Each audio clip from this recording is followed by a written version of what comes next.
ನೀವು ಮಾಡಿ. ಹಳೆ ಗ್ಯಾಸ್ ರಿಪೇರಿ, ಗ್ಯಾಸ್ ಒಲೆ ರಿಪೇರಿ,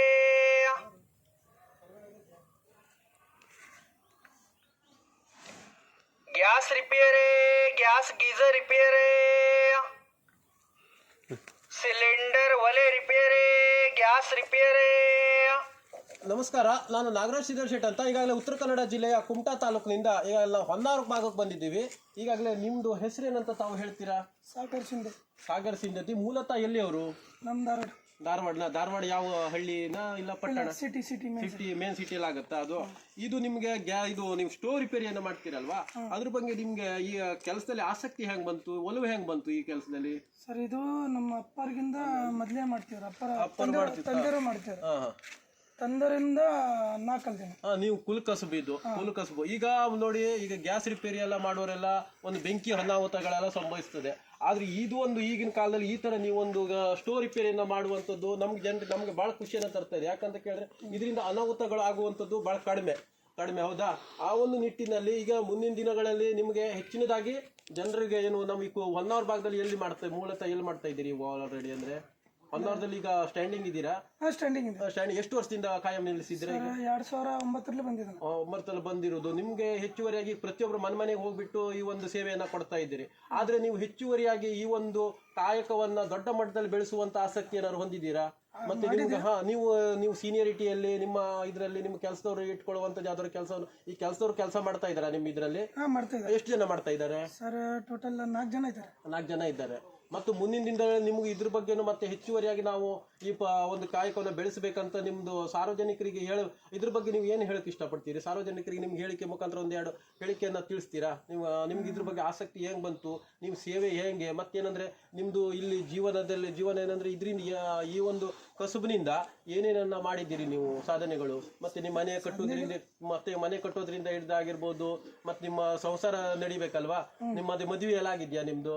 ಇನ್ನೂವರೆ ಮದುವೆ ಆಗ್ಲಿಲ್ವಾ? ಮದುವೆ ಆಗ್ಲಿಲ್ಲ ನಿಮ್ಗೊಂದು ಈ ಹುಡುಗಿ ನೋಡಿಬಿಟ್ಟು ಮದುವೆ ಆಗ್ಬೇಕಾಗದೆ. ಅದಕ್ಕೆ ನೀವು ನಮ್ದು ಸಾಮಾಜಿಕ ಜಾಲತಾಣಗಳಲ್ಲಿ ಪರದೆ ತಂದ್ರೆ ಮತ್ತೆ ನಿಮ್ಗೆ ಮುಂದಿನ ದಿನಗಳಲ್ಲಿ ಹೆಚ್ಚಿನದಾಗಿ ಇದ್ರ ಬಗ್ಗೆ ಜನರಿಗೆ ಗೊತ್ತಾಗಬೇಕು. ಯಾಕಂತ ಕೇಳಿದ್ರೆ ಈಗ ಗ್ಯಾಸ್ ಇಂದೆಲ್ಲ ಮತ್ತೆ ಇದ್ರ ಒಲೆಗಿಂತ ಈ ಗ್ಯಾಸ್ ಸ್ಟೋವ್ಗಳು ರಿಪೇರಿಗಳು ಬಹಳ ಕಡಿಮೆ ಆಗಿದೆ. ಗ್ಯಾಸ್ ಸ್ಟೋವ್ ಏನಾಗ್ತದೆ ಕೇಳಿದ್ರೆ ಗ್ಯಾಸ್ಗಿಂತ ಅನಾಹುತಗಳು ಬಹಳ ಕಡಿಮೆ ಇದಕ್ಕೆ, ಹೌದಾ? ಅದಕ್ಕೋಸ್ಕರ ಮತ್ತೇನಂದ್ರೆ ಈಗ ಮುಂದಿನ ದಿನಗಳಲ್ಲಿ ಜನರಿಗೂ ಕೂಡ ನೀವು ಏನ್ ಸಂದೇಶವನ್ನ ಕೊಡ್ತೀರಿ? ಯಾಕಂದ್ರೆ ಈ ಗ್ಯಾಸ್ ಸ್ಟೋವ್ ಅನ್ನೇ ಹೆಚ್ಚಿನಾಗಿ ಬೆಳೆಸಿ ಅಂತ ಹೇಳ್ತೀರಾ? ಹೆಂಗೆ?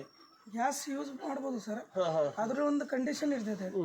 ಈಗ ನೋಡಿ, ಕಾರ್ಬನ್ ಆದ್ರೆ ಸರ್ವಿಸ್ ಮಾಡೋದು ಏನ್ ಹೆಚ್ಚು ಕಡಿಮೆ ಅಂದ್ರೆ ಈಗ ಏನ್ ಮಾಡ್ತಾರೆ ಲೇಡೀಸ್ ಅವ್ರು ಏನ್ ಮಾಡ್ತಾರೆ, ಈಗ ಹಾಲಿರ್ಲಿ ಹಾಲು ಇಟ್ಟು ಹೊರಗೆ ಹೋಗ್ತಾರ ಮಾತಾಡ್ಲಿಕ್ಕೆ, ಅದು ಮಾತಾಡ್ಬಾರ್ದು. ಆತರ ಮಾಡ್ಬಾರ್ದು ಸರ್.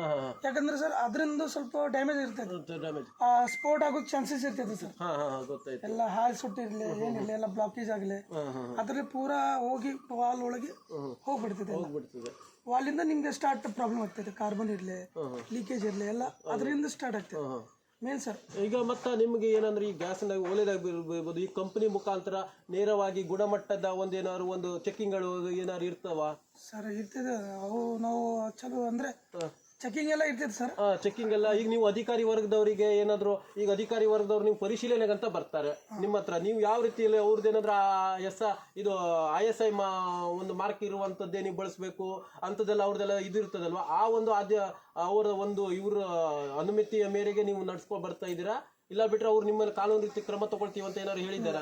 ಅದು ಏನಾದ್ರು ನೀವು ಬೇರೆ ಒಂದು ಕಂಪನಿಯದೊಂದು ಬಳಕೆ ಮಾಡಿದರೆ ಆತರ ಏನು ಸಮಸ್ಯೆಗಳು ಬಂದಿಲ್ಲ ನಿಮಗೆ? ಆದ್ರೆ ನೀವು ಗುಣಮಟ್ಟವನ್ನೇ ಕಾದ್ಕೊಂಡು ಬಂದಿದ್ರಿ ಇಷ್ಟು ವರ್ಷ ತನಕ. ನಿಯತ್ತಿಗಂತಲ್ಲ, ಈಗ ಏನಾದ್ರು ನೀವು ಕಾನೂನು ರೀತಿಯಾಗಿ ಅಧಿಕಾರಿ ವರ್ಗದವ್ರು ಏನ್ ಹೇಳ್ತಾರಲ್ವಾ, ಈಗ ಸಂವಿಧಾನಾತ್ಮಕವಾಗಿ ಅಧಿಕಾರಿಗಳ ವರ್ಗದವ್ರು ಏನೇನು ಹೇಳ್ತಾರೆ ಅದರಿಂದನೇ ಫಾಲೋ ಮಾಡ್ಕೊಂಡು ಬಂದಿರ್ಬೇಕು. ಯಾಕಂದ್ರೆ ಮುಂದಿನಿಂದ ನಿಮ್ ಸಮಸ್ಯೆ ಆಯ್ತಪ್ಪ, ಎಲ್ಲ ಒಂದ್ ಕಡೆ ಬ್ಲಾಸ್ಟ್ ಆಯ್ತು, ಅದು ಸಮಸ್ಯೆಗಳು ಬರಬಾರ್ದು, ನೀವು ಕಾನೂನು ಚೌಕಟ್ಟಿನಲ್ಲೇ ಕೆಲಸ ಮಾಡ್ತಿದ್ದೀರಾ. ಈಗ IRB ಇದು ISI ಏನು ಕಂಪನಿಯದೇ ಒಂದು ಮಾರ್ಕ್ ಇರುವಂತದ್ದು ಎಲ್ಲ ಬಳಕೆ ಮಾಡಿ ಅಂತ ಅವ್ರು ಏನ್ ನಿದರ್ಶನ ಏನಿರ್ತದಲ್ವಾ, ಅದನ್ನೇ ನೀವು ಒಂದು ಸಾಮಗ್ರಿಯನ್ನ ಅವ್ರಿಗೆ ಅಳವಡಿಸ್ಕೊಡ್ತಾ ಇದ್ದೀರಾ ಎಲ್ಲರಿಗೂ.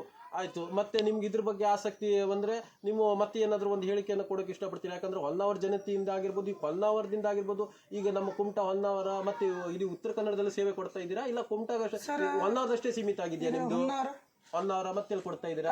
ಕಾರವಾರ, ಆಮೇಲೆ ಅಂಕೋಲ ಈ ಕಡೆ ಎಲ್ಲ ಕರಾವಳಿ ಭಾಗದಲ್ಲೆಲ್ಲ ಕೊಡ್ತಾ ಇದ್ದೀರಾ? ಮತ್ತೆ ಮೇಲ್ಕಡೆ ಏನಾದ್ರು ಕೊಡ್ತಾ ಇದ್ದೀರಾ? ಘಟ್ಟದ ಮೇಲೆ ಸಿರ್ಸಿ ಒಂದು, ಬಾಕಿ ಸಿದ್ದಾಪುರ ಕಡೆಗೆ ಆ ಕಡೆ ಒಲವು ತೋರ್ಲಿಲ್ವಾ ನೀವು? ಇಲ್ಲ. ಆಯ್ತು. ಈಗ ನೀವು ಹೋಟೆಲ್ನಲ್ಲೆಲ್ಲ ಹೋಗ್ತೀರಲ್ವಾ, ಅಲ್ಲಿ ಯಾವ ರೀತಿ ಸೇವೆಯನ್ನ ಕೊಡ್ತೀರಿ ಈ ಒಂದು ಇದರಲ್ಲಿ? ಸರ್ ನಮ್ದು ಸರ್ವಿಸ್ ಇರ್ತೈತೆ ತಿಂಗಳು ಒಂದ್ಸಲ ಸರ್, ತಿಂಗಳಿಗೆ ಒಂದ್ಸಲ ಕಂಪಲ್ಸರಿ ಹೋಟೆಲ್ಗೆ ಸರ್ವಿಸ್ ಇರ್ತೈತೆ ಸರ್. ಈಗ ಮನೆಗೆ ಒಂದು ಹೋಗ್ತೀರಲ್ವಾ, ಯಾವುದೋ ಒಂದು ಅಲ್ಲಿ ಮನೆ ಭಾಗದಲ್ಲಿ ಏನೋ ಒಳಗೆ ಕೇರಿಯಲ್ಲಿ ಏನೋ ಅನಾಹುತಗಳು ಸಂಭವಿಸಿದ್ದನ್ನು ತಾವೇನಾದ್ರು ಕಣ್ಣಾರೆ ಕಂಡಿದ್ದೀರಾ ಅಲ್ಲಿ? ಇಲ್ಲ, ಇದರಿಂದ ನಿಮ್ದು ಅನುಭವದಲ್ಲಿ ಈಗ ನೀವು 9 ವರ್ಷದ ಸೇವೆ ಸಲ್ಲಿಸ್ತಾ ಇದ್ದೀರಾ, ನಿಮ್ಮ ತಂದೆಯರು ಕೂಡ ಸಕ್ರಿಯವಾಗಿ ಇದರಲ್ಲಿ ಸೇವೆಯನ್ನ ಸಲ್ಲಿಸಿದ್ದಾರೆ. ಆವಾಗ ನಿಮ್ಮ ತಂದೆಯ ಕಾಲದಿಂದನೂ ಕೂಡ ನಿಮ್ಮ ವೃತ್ತಿ ಕಸಬಾಗಿ ಇದನ್ನು ತಗೊಂಡಿದ್ರ, ತಂದೆರಾಗಿರ್ಬೋದು, ನಿಮ್ಮ ಕುಲಕಸಬಾಗ ತಗೊಂಡಿದ್ರ. ಕುಲಕಸಬಿನ ಸಮಯದಲ್ಲಿ ಯಾವ್ದಾದ್ರು ಒಂದು ಸಮಯದಲ್ಲಿ ನಿಮ್ಮ ತಂದೆರಾಗಿರ್ಬೋದು, ನೀವು ನಿಮ್ಮ ಸೇವೆಯಲ್ಲಿ ಆಗಿರ್ಬೋದು, ಅದು ಯಾವುದೇ ರೀತಿ ಅನಾಹುತಗಳು ಯಾವ್ದಾದ್ರು ಸಂಭವಿಸಿದ್ದನ್ನ ನೀವು ಕಣ್ಣಾರೆ ಕಂಡಿದ್ದೀರಾ? ಇಲ್ಲ ಇಲ್ಲ ಇಲ್ಲ, ಈ ತರ ನಿಮ್ ಕೈ ಅನುಭವ ಇನ್ನೂ ಆಗಿಲ್ಲ. ಮತ್ತೆ ನೀವು ಹೋಟೆಲ್ ಸೇವೆದಾರರಿಗೆ ಒಳ್ಳೆ ರೀತಿಯಾದ ಸೇವೆಯನ್ನ, ಹೋಟೆಲ್ನವರಿಗೆ ಮೆಚ್ಚುಗೆ, ಮತ್ತೆ ನಿಮ್ಗೆ ಈಗ ಅವರು ಪೇಮೆಂಟ್ ಅನ್ನ ಕೊಡ್ಬೇಕಾದ್ರೆ ಏನಾದ್ರು ಯಾವ ರೀತಿ ಎಲ್ಲ ಕ್ಯಾಶ್ ಪೇಮೆಂಟ್ ಎಲ್ಲ ಕೊಡ್ತಾರೆ, ಒಳ್ಳೆ ಇದ್ದಾರೆ, ಆ ತರದ್ ಇದು ಮಾಡ್ಕೊಂಡಿದ್ರಿ. ಈಗ ಮುಂಜಾಗ್ರತೆ, ಈಗ ನೋಡಿ ಸ್ಟೋವ್ ಹಾಳಾಗದಿದ್ದಂಗೆ ಮತ್ತೆ ಸ್ಟೋವ್ ಒಂದು ಅನಾಹುತ ಸಂಭವಿಸಿದ್ದಂಗೆ ಅದನ್ನ ಮುಂಜಾಗ್ರತಾ ಕ್ರಮವಾಗಿ ನೀವು ಏನೇನನ್ನ ಅದು ಕ್ರಮವನ್ನು ತಗೊಳ್ಬೇಕಂತ ಅದ್ರ ಬಗ್ಗೆ ಸ್ವಲ್ಪ ಮಾಹಿತಿಯನ್ನ ಕೊಡ್ತೀರಾ? ಇದು ಮನೆದಲ್ಲ, ಮನೆದು ನೋಡಿ ಈಗ ಲೇಡೀಸ್ ಅವರು ಹೆದರ್ ಬಿಡ್ತಾರೆ ಲೀಕೇಜ್ ಆದ್ರೆ. ಅದಕ್ಕೆ ಒಂದು ಕಾರಣ ಹೆದರ್ಬಾರ್ದು ಸರ್, ಹೆದರ್ಬಾರ್ದು. ರೆಗ್ಯುಲೇಟರ್ ಇದೆಲ್ಲ, ರೆಗ್ಯುಲೇಟರ್ ಪೈಪ್ ಇದೆಲ್ಲ ಬೆಂಡ್ ಮಾಡೋದು, ಇಲ್ಲಾಂದ್ರೆ ರೆಗ್ಯುಲೇಟರ್ ಬಂದ್ ಮಾಡೋದು. ಸಿಲಿಂಡರ್ ಲೀಕ್ ಇದ್ರೆ ಅದು ಸ್ವಲ್ಪ ಪ್ರಾಬ್ಲಮ್. ಸಿಲಿಂಡರ್ ಲೀಕ್ ಇದ್ರೆ ಅದ್ರ ಮುಂಜಾಗ್ರತಾ ಕ್ರಮವಾಗಿ ಸಿಲಿಂಡರ್ ಲೀಕ್ ಇದ್ರೆ ಅದನ್ನ ಆ ಅನಾಹುತವನ್ನ ಇದು ತಪ್ಪಿಸುವಂತದ್ದು ಹೆಂಗ್ ಮಾಡ್ತೀರಿ ನೀವು? ಸರ್ ಸಿಲಿಂಡರ್ ಲೀಕ್ ಇದ್ರೆ ಸರ್ ಒಂದು ಇಲ್ಲಾಂದ್ರೆ ಅದಕ್ಕೆ ಬೇರೆ ಬೇರೆ ಟೈಪ್ ಒಂದು ಇದಿದೆ, ಆ ತರ ಮಾಡ್ಬೇಕು. ಅಲ್ಲ, ಕೆಲವೊಂದ್ ಕಡೆ ನಾವು ಸಾಮಾಜಿಕ ಜಾಲತಾಣಗಳಲ್ಲಿ ನೋಡ್ತೀವಿ, ಅದು ಸಿಲಿಂಡರ್ ಲೀಕ್ ಇದ್ರೆ ಅವ್ರು ಪೈಪ್ ತೆಕ್ಕೊಂಡು ಬೆಂಕಿಯಲ್ಲೇ ಈ ತರ ಮಾಡ್ತಾರೆ, ಅದು ಕರೆನಾ ಅನ್ನುವಂಥದ್ದು ನಮ್ಗೆ ಯಕ್ಷ ಪ್ರಶ್ನೆ ಹೆದರ್ಸ್ಕಿ ಅದು ಪ್ರೇಟ್ ಮಾಡ್ತಾರ, ಜನರಿಗೆ ಹೆದರ್ಬೇಕು. ಅಲ್ಲ, ಹೆದರಿಕೆ ಅಂತಲ್ಲ, ಅವ್ರೇನೋ ಗೋಣಿ ತಂದು ಅದ್ರಲ್ಲಿ ಮುಚ್ಚುವಂತದ್ದು, ಮತ್ತೆ ಏನಂದ್ರೆ ಅದೆಲ್ಲ ಆ ಸಿಸ್ಟಮ್ ಎಲ್ಲ ಮಾಡ್ಬೋದು. ಆತರ ಸಿಸ್ಟಮ್ ಕಂಪ್ನಿಯವರು ಹೇಳ್ತಾರೆ, ಗೋಣಿಂದ ಮಾಡ್ಬೋದು. ಕೆಲವೊಂದ್ ಜನ ಏನ್ ಮಾಡ್ತಾರೆ, ಪೈಪ್ ಅಂತ ಹೇಳ್ಬಿಟ್ಟು ಅದು ಬೆಂಕಿ ಬರ್ತಾ ಇರ್ತದೆ. ಅದೆಲ್ಲ ನಾವು ಸಾಮಾಜಿಕ ಜಾಲತಾಣದಲ್ಲಿ ಬಹಳಷ್ಟು ವಿಡಿಯೋನ ನೋಡಿದೀವಿ. ಅದು ನಾವು ನಿಮ್ಮ ಹತ್ರ ಯಾಕೆ ಕೇಳ್ತಿರೋದು ಕೇಳಿದ್ರೆ, ನೀವು ವೃತ್ತಿ ಕಸವಾಗಿರೋದ್ರಿಂದ ಅದಕ್ಕೆ ನೀವು ಅದು ಕರೆನಾ ಸುಳ್ಳ ಅನ್ನುವಂಥದ್ದು ನಮ್ಗೆ ಯಕ್ಷ ಪ್ರಶ್ನೆಯಾಗಿ ಸಾರ್ವಜನಿಕರಲ್ಲಿ ಕಾಡ್ತದಲ್ವಾ, ಅದು ನಿಮ್ಮ ಹತ್ರ ನಿಮ್ಮ ಬಾಯಿಂದನೇ ಕೇಳಿದ್ರೆ ಜನರಿಗೆ ಒಂದು ಇದು ಬರ್ತದೆ. ಕರೆನೇ ಅದು ಸರ್, ಲೀಕೇಜ್ ಆದ್ರೆ ಅದ್ರ ಟೆಕ್ನಿಕ್ ಇರ್ತದೆ, ಹಸೆ ಗುಣಿ ಹಾಕಿ ಬಂದ್ ಮಾಡೋದು, ಬಕೆಟ್ ತಗೊಂಡು ಬಂದ್ ಮಾಡೋದು. ರೆಗ್ಯುಲೇಟರ್ ಲೀಕೇಜ್ ಆದ್ರೆ ಪೈಪ್ ಕಡೆ ಬಂದ್ ಮಾಡಿ ರೆಗ್ಯುಲೇಟರ್ ತೆಗಿಬಹುದು. ಸಿಲಿಂಡರ್ ಲೀಕೇಜ್ ಆದ್ರೆ ಆತರ ಕಂಡೀಷನ್ ಮಾಡ್ಬೇಕಲ್ಲ. ಸಿಲಿಂಡರ್ ಲೀಕ್ ಆಗಿದೆಯಾ, ರೆಗ್ಯುಲೇಟರ್ ಲೀಕ್ ಆಗಿದೆ ಅಂತ ನಿಮ್ಗೆ ಗೊತ್ತಾಗೋದು ಹೆಂಗ? ಸರ್ ರೆಗ್ಯುಲೇಟರ್ ನೋಡಿ ಚಾಲು ಮಾಡಿದ ಕೂಡಲೇ ಎಂತ ಆವಾಜ್ ಬರ್ತೈತಲ್ಲ, ಅದು ರೆಗ್ಯುಲೇಟರ್ ಡ್ಯಾಮೇಜ್ ಅಂತ. ಈಗ ನ್ಯಾಚುರಲ್ ಆಗಿ ಸಿಲಿಂಡರ್ಗೆ ಆವಾಜ್ ಬರ್ತದೆ ಅಂದ್ರೆ ಅದು ಸಿಲಿಂಡರ್ ಪಿನ್ ಮಿಸ್ಟೇಕ್ ಇರ್ತದೆ ಸರ್. ಪಿನ್ ಅಲ್ಲ, ಈಗ ನೋಡಿ ಸಿಲಿಂಡರ್ಗೆ ನಮ್ಗೊಂದು ಅದಕ್ಕೊಂದು ವೆಲ್ಡಿಂಗ್ ಬರ್ತದೆ, ಜೋಡಣೆ. ಆ ಜೋಡಣೆಯಿಂದನೇ ಒಂದು ಲೀಕೇಜ್ ಆಗ್ಬಿಟ್ರೆ ಅದು ತಡೆಗಟ್ಟುವುದು ಹೆಂಗೆ? ಅದಕ್ಕೆ ತಡೆಗಟ್ಟು ಸಾಧ್ಯತೆ ಉಂಟಾ? ಅದಕ್ಕೇನೆ ಇದೆ ಸರ್. ಅದು ದೊಡ್ಡ ಮಟ್ಟದಲ್ಲಿ ಅನಾಹುತ ಸಂಭವಿಸ್ತದಲ್ವಾ, ಆ ಅನಾಹುತ ಸಂಭವಿಸಿದ್ರಲ್ಲಿ ತಡೆಗಟ್ಟುವಂತದ್ದು ಯಾವ್ದಾರ ವಿಧಾನಗಳು ನಿಮ್ಮಲ್ಲಿ? ಅದ್ರ ಒಂದು ಅಂದ್ರೆ ಒಳಗಡೆ ಹೋಲ್ ಇರ್ತದಲ್ಲ, ಸಿಲಿಂಡರ್ ರೆಗ್ಯುಲೇಟರ್ ಹೋಲ್ ಇರ್ತದಲ್ಲ, ಅದ್ರಲ್ಲಿ ಏನಿಲ್ಲ, ಒಂದು ನೀರು ಹಾಕೋದು ಮತ್ತೆ ಪಟ್ಟೆ ಹಾಕೋದು. ಅಲ್ಲಲ್ಲ, ನಾನು ಹೇಳ್ತಿರೋದು ಆತರ ಅಲ್ಲ. ಈಗ ಅದಕ್ಕೊಂದು ಜಾಯಿಂಟಿಂಗ್ ಸಿಸ್ಟಮ್ ಕೊಡ್ತಾರೆ ಕೆಲವು ರೆಗ್ಯುಲೇಟರ್. ಆ ಜಾಯಿಂಟಿಂಗ್ ವೆಲ್ಡಿಂಗ್ ತಪ್ಪೋದ್ರೆ ಆ ತರದ್ ಏನಾದ್ರು ಆಗುವಂತ ಸಿಸ್ಟಮ್ಗಳು ಯಾವ ತರ ಇರೋದಿಲ್ಲ. ಇಲ್ಲ, ನಿಮ್ದು ಮ್ಯಾಲಿಂದನೇ ಅದು ಲೀಕೇಜ್ ಆಗುವಂತದ್ದು ಚಾನ್ಸಸ್ ಜಾಸ್ತಿ ಇರ್ತದೆ. ಟ್ಯೂಬ್ ಇರ್ತದೆ, ಅದರಿಂದ ಆಗ್ಬಿಟ್ಟು ಅದು ಗೋಣಿ ಎಲ್ಲ ಮುಚ್ಚುವಂತದ್ದು, ಅದು ಸಾಮಾನ್ಯ ಕ್ರಿಯೆಯನ್ನು ಮಾಡಬಹುದು. ನಮಸ್ಕಾರ. ಈಗಾಗಲೇ ನಾವು ಸಾಗರ್ ಶಿಂದೆ ಅವರ ಹತ್ರ ಒಂದು ಮಾಹಿತಿಯನ್ನು ತಗೊಂಡಿದ್ವಿ. ಯಾಕಂದ್ರೆ ಇವರು ಈಗ ಸಕ್ರಿಯವಾಗಿ 9 ವರ್ಷಗಳಿಂದ ಸೇವೆಯನ್ನು ಸಲ್ಲಿಸ್ತಾ ಬಂದಿದ್ದಾರೆ. ಮತ್ತು ಇವ್ರಿಗೆ ಕುಲಕಸಬಾಗಿದೆ ಆಗಿರೋದ್ರಿಂದ ಗ್ಯಾಸ್ ಸ್ಟೋವ್ ರಿಪೇರಿ ಮಾಡುವಂಥದ್ದಾಗಿರ್ಬೋದು ಎಲ್ಲದೂ ಕೂಡ. ಅದಕ್ಕಾಗಿ ಅವರು ಮನೆಗೆ ಬಂದು ಇವರು ಸೇವೆಯನ್ನು ಸಲ್ಲಿಸ್ತಾರೆ. ಮತ್ತೇನಂದ್ರೆ ನಮ್ಮ ಉತ್ತರ ಕನ್ನಡದವರ ಜಿಲ್ಲೆಯರಾಗಿರ್ಬೋದು ಮತ್ತು ನಮ್ಮ ರಾಜ್ಯದವರಾಗಿರ್ಬೋದು ಇವರನ್ನ ಸಂಪರ್ಕಿಸಬೇಕು. ಯಾಕಂದ್ರೆ ಇವರು ನಮ್ಮ ಸಂಪರ್ಕಿಸುವಂಥ ನಂಬರನ್ನು ಕೂಡ ಕೊಡ್ತಾರೆ.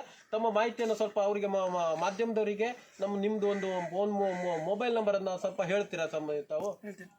9353140521.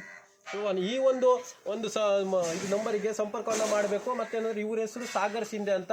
ಈಗಾಗಲೇ ಮೂಲತಃ ಅವರು ಧಾರವಾಡದಿಂದ ನಮ್ಮ ಹೊನ್ನಾವರಕ್ಕೆ ಕಾಯಮಾಗಿ ನೆಲೆಸಿರುತ್ತಾರೆ. ಈಗಿಂದಲ್ಲ, ಅವ್ರ ತಂದೆಯ ಕಾಲದಿಂದಲೂ ಕೂಡ ಗ್ಯಾಸ್, ಆಗಿನ ಕಾಲದಲ್ಲಿ ಗ್ಯಾಸ್ ಬರೋಕ್ಕಿಂತ ಮೊದಲೇ ಒಂದು ಚಿಮಣಿ ಎಣ್ಣೆನ ಒಂದು ಸ್ಟೋವಿನ ಮುಖಾಂತರ ಅವರು ಜನರಿಗೆ ಪರಿಚಯ ಆಗಿಬಿಟ್ಟು ಈ ಗ್ಯಾಸ್ ಸ್ಟೋವಿನ ಮುಖಾಂತರ ಬೆಳೆದುಕೊಂಡು ಒಂದು 4 ಜನರಿಗೆ ಕೆಲಸದವರನ್ನ ಕೂಡ ಇಟ್ಟುಕೊಳ್ಳುವಂಥದ್ದು ಹಂತಕ್ಕೆ ಬೆಳೆದು ನಿಂತದ್ದು ನಮ್ಗೆ ಬಹಳ ಖುಷಿಯನ್ನು ಕೊಡ್ತಾ ಇದೆ. ಮತ್ತು ಯಾವುದೇ ಇವರ ಕಾಲಾವಧಿಯಲ್ಲಿ ಯಾವುದೇ ರೀತಿಯಾದಂತಹ ದುರ್ಘಟನೆಗಳು ಇನ್ನುವರೆಗೂ ಸಂಭವಿಸಿಲ್ಲ ಅಂತ ಅವ್ರು ಹೇಳ್ತಾ ಇದ್ದಾರೆ.